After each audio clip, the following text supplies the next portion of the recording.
म्हैसाळ गटात दोन्ही आमदारांचा मिले सूर मेरा तुम्हारा, महायुतीचे नेते एकत्र, आमदारांचा सूचक संदेश। आता आणखी एक आमदार आपल्या सोबत आहेत, त्यांच्याकडूनही विकासाला मदत मिळते, त्यांच्या माध्यमातून निधी उपलब्ध होत आहे। मी आहेत सोबतीला तेही आहेत, आपण सर्वजण मिळून राज्याच्या सीमेवरील एक सुंदर गाव म्हणून म्हैसाळ परिसराचा विकास करू, असं प्रतिपादन जिल्ह्याचे माजी पालकमंत्री आमदार डॉक्टर सुरेशभाऊ खाडे यांनी केले। राष्ट्रवादी काँग्रेस पक्षाचे विधान परिषद सदस्य आमदार इंद्रिस नायकवडी यांच्या उपस्थितीत विकास कामांच्या उद्घाटन प्रसंगी म्हैसाळ इथं ते बोलत होते। मिरज तालुक्यातील म्हैसाळ जिल्हा परिषद गटात महायुतीमधून भाजप आणि राष्ट्रवादी काँग्रेस अजितदादा पवार हे दोन्हीही पक्ष निवडणूक लढवण्यासाठी इच्छुक आहेत। इथं झालेल्या विकास कामांच्या उद्घाटनाच्या निमित्तानं भाजप आणि राष्ट्रवादीच्या दोन्हीही आमदारांचा मिले सूर मेरा तुम्हारा असा राजकीय सूर दिसून आला। यामुळे मतदारसंघातून महायुती एक संघ लढेल आणि उमेदवाराच्या पाठीशी ताकद उभी केली जाईल, असा संदेश दोन्हीही आमदार व पक्षांकडून देण्यात आला आहे। म्हैसाळ इथं 3 कोटी 9 लाख रुपयांच्या विकास कामांचा प्रारंभ व आबासाहेब शिंदे म्हैसाळकर यांच्या नागरी सत्कार सोहळ्यात दोन्ही आमदार उपस्थित होते।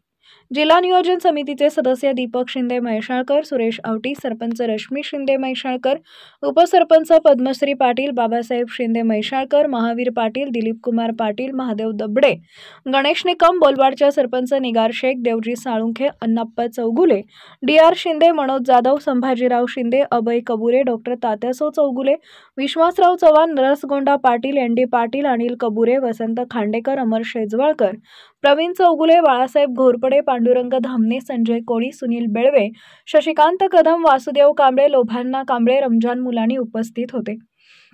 दोन्ही आमदारांचा एकत्र सत्कार म्हैसाळ ग्रामस्थांच्या व ग्रामपंचायतीच्या वतीनं भाजपचे आमदार सुरेश खाडे आणि राष्ट्रवादी काँग्रेसचे अजितदादा गट आमदार इंद्रिस नायकवडी या दोघांनाही एकत्र मोठा पुष्पहार घालत महायुती कायम राहण्यासाठी शुभेच्छा दिल्या। निवडणुकीसाठी जिल्ह्यातील राजकीय हालचाली पाहता मिरज पूर्व भागात जिल्हा परिषद, पंचायत समिती निवडणुकांच्या पार्श्वभूमीवर इथं महायुती अवैध असल्याचा सूचक संदेश देण्यात आला। अशी कामं करत असताना निश्चितच मित्र पक्ष म्हणून महायुतीचे आम्ही सदस्य निश्चितच खरीचा वाटा त्यांनी उचलला। मी तर पहिल्यापासूनच इथं कामाला लागलेलो नाही।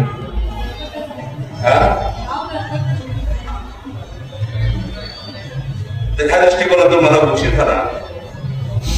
जिल्ह्यामध्ये आज 8 नगरपालिका नगरपंचायत निवडून लागलेले आहेत। एक जिल्ह्याचं प्रभारी म्हणून पक्षाने नियुक्ती केलेली आहे। त्यामुळे उद्यापर्यंत सगळ्या अध्यक्षांची नावं आणि सगळ्या सदस्यांची नावं पाठवायसाठी त्यांच्या मीटिंग उशीर झाला।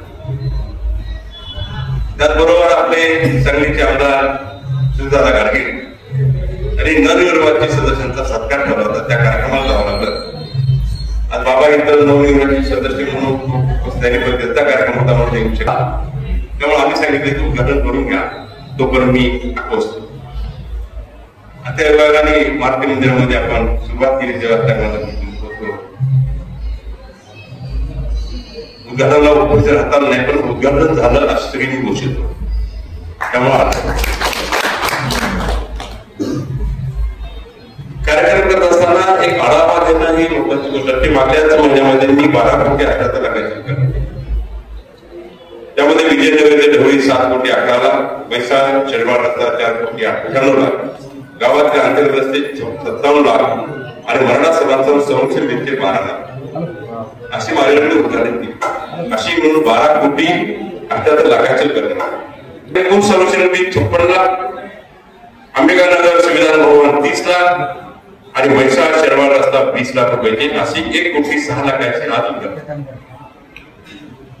आजपर्यंत त्या म्हैसाळ मला तुम्ही खूप आशीर्वाद दिले, 4 वेळा तुम्हाला तुम्ही आमदार केलं, प्रत्येक वेळी या म्हैसाळ मत केली चांगलं मत केली आणि त्या वजनाचाच विकास व्हावा ह्या माध्यमातून मी काम करत असतो। आजपर्यंत आपण जर बघितलं, आज 39 कोटी मी आतापर्यंत त्या गावाला दिले। किती? 39 कोटी। अजून दुसरे मोजायचे तुम्हाला साहेब, अजून एक उदाहरण आहे, ते मोठ्या प्रमाणात आपण करणार। एक पूर काय म्हणतात, पूर संरक्षण भिंत आपल्या गावात जिथं पूर येतो, आतमध्ये पहिला एंट्री करतो, तिथं संरक्षण भिंत गावाला संरक्षण मिळेल असे 5 कोटी रुपये आता मंजूर झाले. त्याचं चित्र निघाले, कॉन्ट्रॅक्ट फाईन झाले. मोठ्या वेळा त्याच्या माध्यमातून थोडं झालं तर आपण तेही दादाबाबांनी मला सांगितलं की माझ्या 2 मागण्या आहेत. एक जो प्लॅन ट्रीटमेंट पाण्याचा प्लॅन आहे तिथे सोलर पॅनल बसवून द्या. आम्ही हिंदगिरीमध्ये एक मोटर बसवली असतं तरी स्पीच काय मोटर काय म्हणतो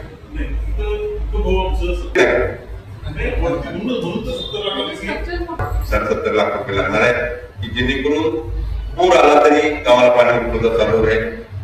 आणि बिल इथं देणार बिल येतं त्यामध्ये परत ते आपल्याला संरक्षण दुकानात मिळतात. त्याने तो प्रस्ताव मांडला. त्याचं इस्टिमेट त्याचा प्रस्ताव तुम्ही माझ्याकडे द्या. त्याचा मी माझ्या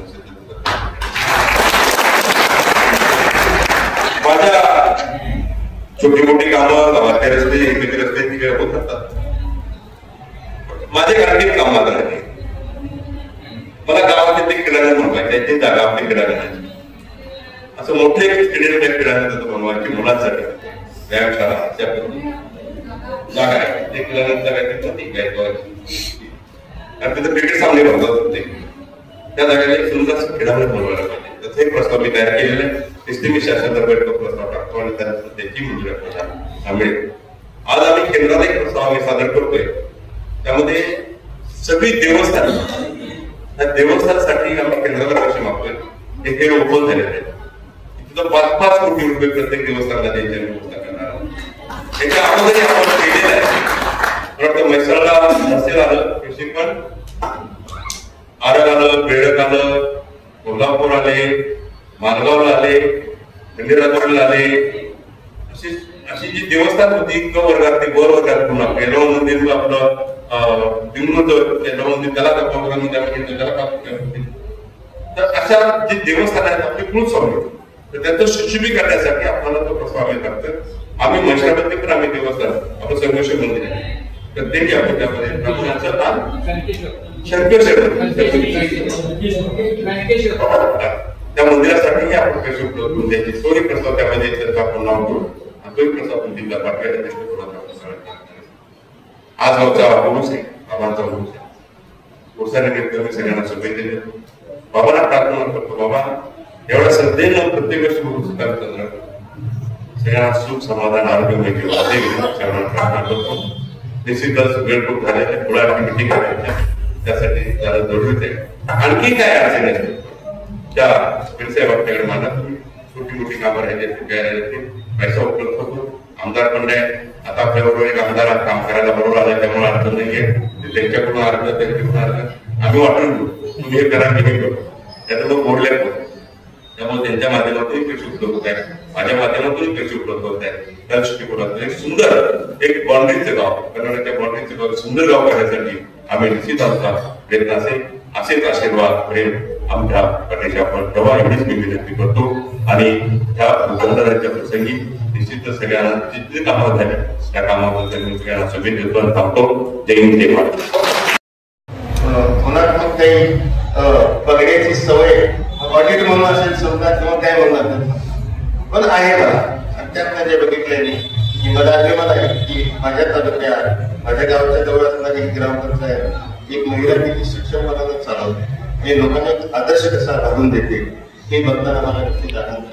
या गावाच्या विकासात काम करत असताना आज आदरणीय सुरेश खाडेंच्या फंडातून किंवा त्यांच्या प्रयत्नातून देखील बरीचशी कामं केले. माझ्या परीला मी आता नवीन आहे आमदार तसा आणि थोडस माझ्याकडे लोक पोहोचायला फार वेळ झाला पण असू दे काय अडचण आहे. अजून माझ्याकडे 5 वर्ष त्यामुळं अजून आपल्याला 5 वर्षात बरंच काही राहिलं असेल तर कव्हर करता येईल. सुरेश भाऊची जबाबदारी आहे प्राथमिक जबाबदारी पहिली सुरेश भाऊची पण आम्ही माहितीच आहे त्यामुळे श्रेयवादाचा एक विषय नाही आमचा. जे काही आमच्या महायुतीच्या शासनाने केले मग माझ्या मठात असेल त्यांच्या मठात असेल तर हे सगळं महायुतीच्या माध्यमातून आपण केलं. या पुढच्या काळात सुद्धा या शहराचा मला एक वेगळी घेतली होती की आपण शहराला समजून घेऊया पाहिजे माझ्या गावाला समजून घेऊया माझ्या आराखडा समजून घेऊया जेणेकरून त्यात प्रायोरिटी लागते आणि प्रायोरिटीमध्ये मग तुम्ही मागणी करताय की भाऊ तुम्ही काय करणार मी काय करायचं असं करता येईल. आता कसं आहे मी मतदारसंघापुरता मर्यादित आमदार असलो तरी माझ्याकडे महाराष्ट्राचं सगळं एक बदल सगळं फार चंद्रपूर गडचिरोली आणि नंदुरबार पासून सगळेच कव्हर करायला लागतात मला. पण आता मी तो विषय करत मर्यादित आणलेला आहे. कारण मला माझ्या गावाचा, माझ्या तालुक्याचा, माझ्या जिल्ह्याचा पण कुठेतरी विकास साधता आला पाहिजे आणि तो त्याचा अधिकार हक्क आहे. म्हणून त्या दृष्टिकोनातून माझे प्रयत्न असतात. निश्चितपणानं पैशात ग्रामपंचायतीनं जे काम केलेलं ते निश्चितपणानं वाखाणण्याजोगं, इतरांना अभिमानानं दाखवण्याजोगं आहे. म्हणून मी पुन्हा एकदा सरपंच असतील, उपसरपंच असतील आमच्या आणि त्यांना मार्गदर्शन करणाऱ्यांचे दीपक बाबा असतील, दादा बाबा असतील, गणवाना असतील, महाजन असतील, माझ्यावर या ठिकाणी आले माझे सहकारी माधवदादा कपडे असतील, सुलेमान असतील, माझे तालुक्याचे निर्देश आरोग्य असतील आणि सर्वच मान्यवर आता कोणाचे नाव घेत नाही.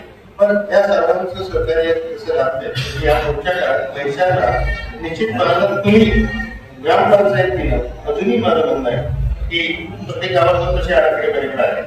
तसे तुम्हालाही माझी विनंती असणार आहे की तुम्ही गावच्या डिमांडचं जे काही चार्ट आहे ते एक चार्ट आणि बार चार्ट करून एवढे दिवसात करून म्हणजे आम्ही निश्चितपणानं त्या दृष्टिकोनाचा प्रयत्न करून एक चांगलं नियोजनबद्ध काम आपल्याला गावात बघत आणि त्यासाठी माझ्याकडे स्कीम आहे. माझ्याकडे आलेले काम मग त्याला बरोबर यादीत घेतो, मग मीटिंगला घेतो, प्रायोरिटी बघून त्याला उपलब्ध आपण एक करायचा प्रयत्न करतो. तसं आपण निश्चितपणाने करूया. एक चांगल्या ग्रामपंचायतीच्या चांगल्या चाललेल्या कामात 2 पावलं चालण्याचा मलाही या ठिकाणी निश्चितपणाने समाधान लागणार आहे. म्हणून आम्ही काय हा करतच तुमच्या दारात पोहोचवले पाहिजे. त्यासाठी तर आम्ही शासनात प्रतिनिधित्व करतोय आणि या महायुतीचं शासन आता या निवडणुकीच्या आचारसंहिते म्हणून काही मर्यादा नव्हत्या. पण ही आचारसंहिता जशी आटोक्यात येते निश्चितपणानं रश्मीताई काळजी करू नका.